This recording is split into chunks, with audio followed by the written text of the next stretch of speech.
السلام علیکم مفتی صاحب، میرا سوال یہ ہے کہ میرے شوہر مجھ سے اورل سیکس کرنے کا کہتے ہیں۔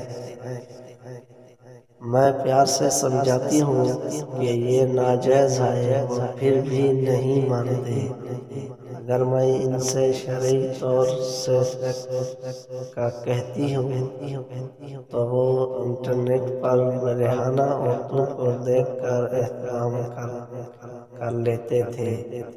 پھر میں مجبور ہو کر ان کو کچھ کرنے دیتی ہوں کہ کہیں یہ گناہ نہ کر لیں۔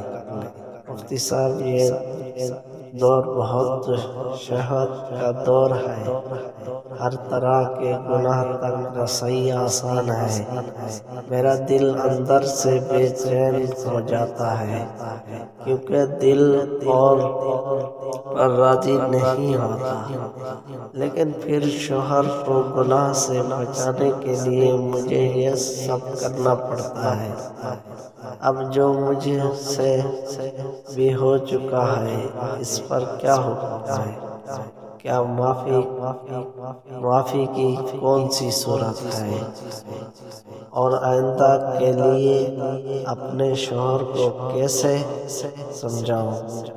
گھر میں دینی تعلیم کا بھی اہتمام ہے، دعا بھی کر رہی ہوں، لیکن بنا معافی اور استغفار کے علاوہ اور کون سا حل ہے؟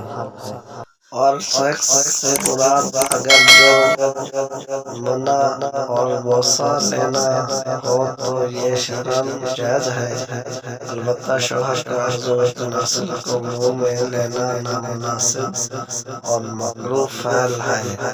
سلسلہ چاہیے کہ اپنے میاں کو مناسب طریقے سے سمجھا کر روکنے کی کوشش کرے اور اپنے کیے پر بصدق دل میں سے توبہ استغفار بھی کرتی رہا کرے۔